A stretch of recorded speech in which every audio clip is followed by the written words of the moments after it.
Elon মাস্কের AI company x AI আবারও শিরোনামে, তবে এইবার কোনো নতুন ফিচার নিয়ে নয়, বরং নিজের সহ-প্রতিষ্ঠাতা ইগর বেবুস্কিন বিদায় জানালেন কোম্পানিকে। বেবুস্কিন, যিনি আগে ডিপ মাইন্ডের আলফা স্টার টিমে এবং ওপেন এআইতেও কাজ করেছেন, তিনি ঘোষণা দিয়েছেন তিনি তৈরি করছেন নিজের venture capital fund.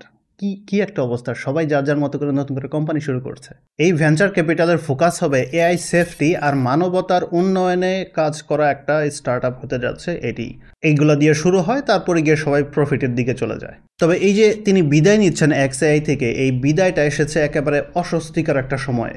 XAI Grok chatbot একদিকে মাস্কের ব্যক্তিগত সব মতামতকে অফিসিয়াল উত্তর বানাচ্ছে, মানুষ বলছে কখনো সে অ্যান্টিসেমিটিক মন্তব্য করছে, আবার কখনো টেইলর সুইফটের এআই নোট ভিডিও ফিচার নিয়ে সমালোচনায় জড়াচ্ছে। এরকম একটা ক্রাইসিস মোমেন্টের মধ্যে তিনি বিদায় নিচ্ছেন কোম্পানি থেকে। ফলে টেকনিক্যালি ওপেন এআই আর ডিপ মাইন্ডের সমতুল্য মডেল বানিয়েও এসব কেলেঙ্কারিতে কোম্পানি পড়ছে বিগ পাকে।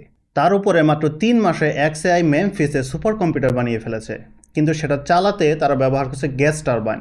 আর এই কাজ করার মাধ্যমে স্থানীয়দের জন্য শুরু করেছে দূষণের ঝড়। একদিকে হিউম্যানিটি বাঁচানো, অন্যদিকে পাশের মানুষকে গ্যাস চেম্বারে পাঠানোর অভিজ্ঞতা। একেবারে ক্লাসিক এলন মাস্ক মুভ।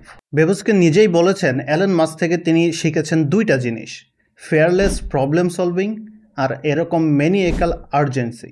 কিন্তু তার এই বিদায় স্পষ্ট ইঙ্গিত দিচ্ছে এক্সএআই এখন এক নেতৃত্ব সংকটের মুখে। আর যদি এরকম টপ ট্যালেন্টরা আস্তে আস্তে পালাতে থাকে কোম্পানি থেকে, তবে এটাকে মানুষ ডাকা শুরু করবে থেরানস উইথ জিপিইউস।